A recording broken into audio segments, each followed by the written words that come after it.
Right, Kevin, I don't know if anybody remembers the videos, owned the big Lincoln we had all the engine trouble with. This is his as well.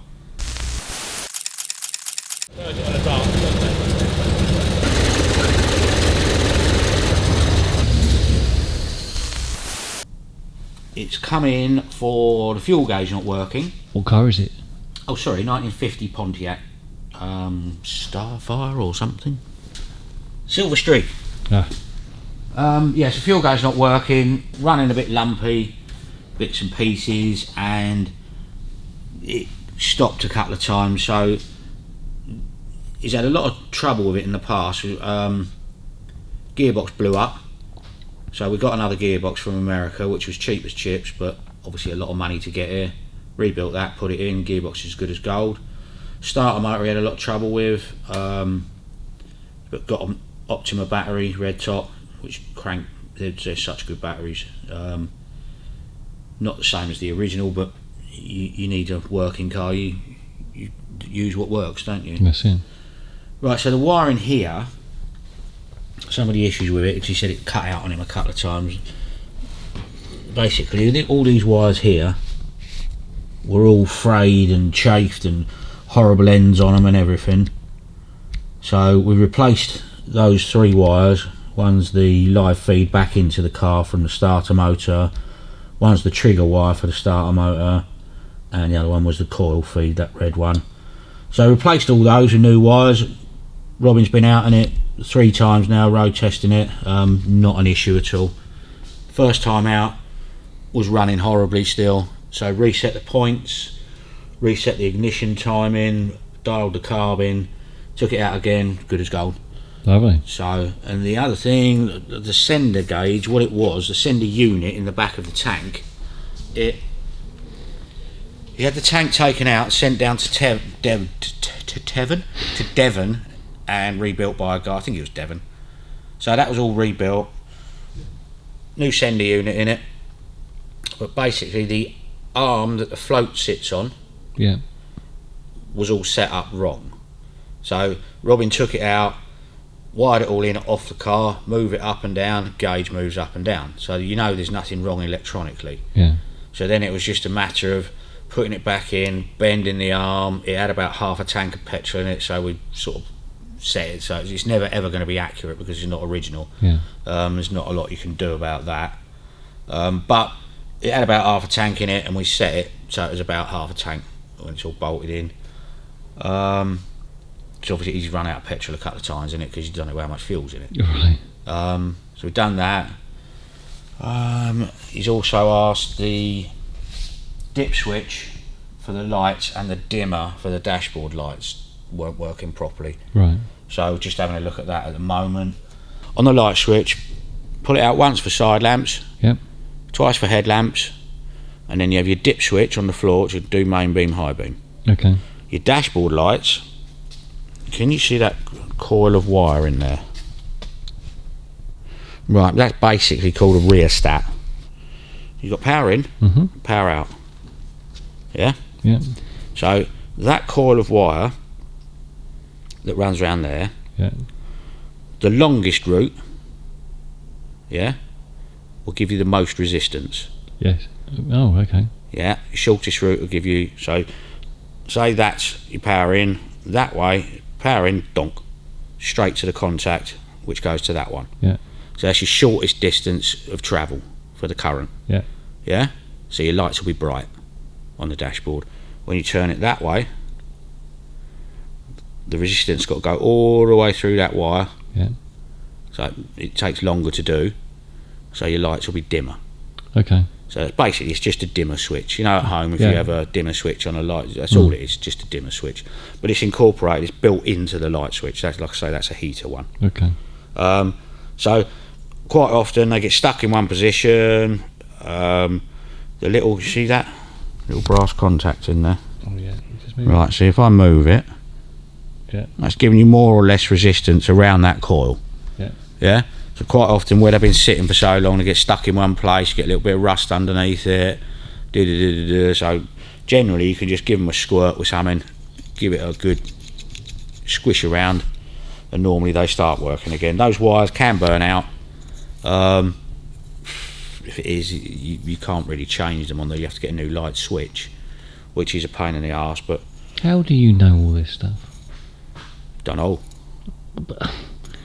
I mean, the inner workings of things like that and why they work the way they work. How do you know all this stuff? It's just common sense to me. It's not. I mean, obviously, it's stuff you've picked up over the years. But Yeah. But it's just logical to you, isn't it? Yeah. I had to be good at something. Don't quite know what, but I had to be good at something. Yeah, so that's basically how they work. I thought I had another dip switch for the brakes, but I haven't, so we'll have to possibly clean that, because if it is the dip switch, the way they work, you have a foot dip switch on old cars? No. Right, so you, side lamps, headlamps. So from your light switch, you've got to feed out to the side lamps. Okay. Feed out for the lights, so there's no dip or main on the light switch.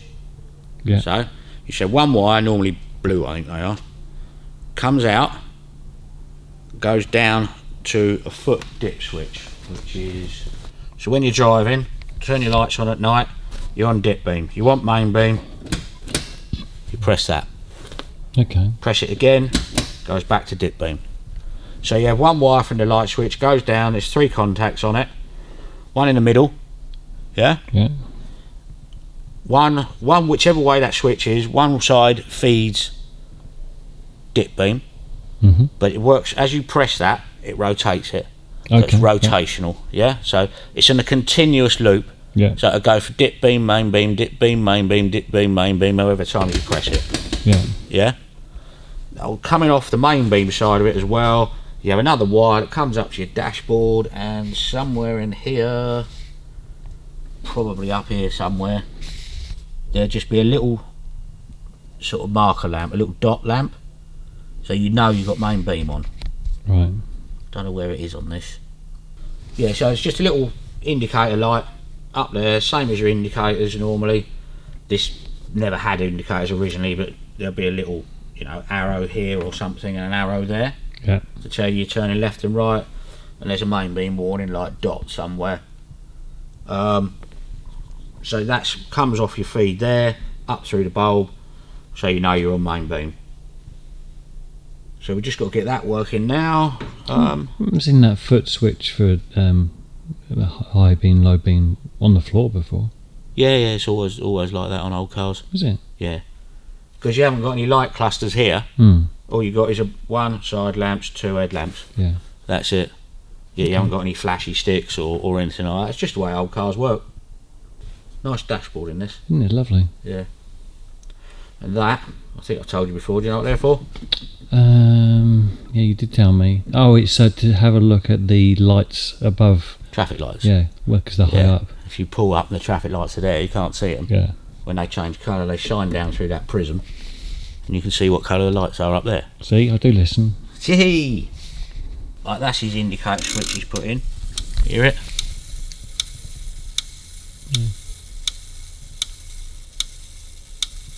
It literally works on a clockwork timer. Yeah, it sounds like it. So that'll just turn itself off in a minute.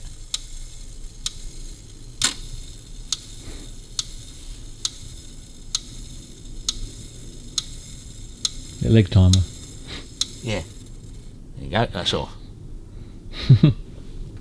They're actually off of MGA, I believe.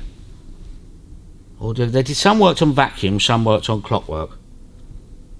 Yeah, this is sort of 1950. It's one of the first years where they had de-ice, normal, off, on the heat assist, temperature, low, medium, high, fan motor.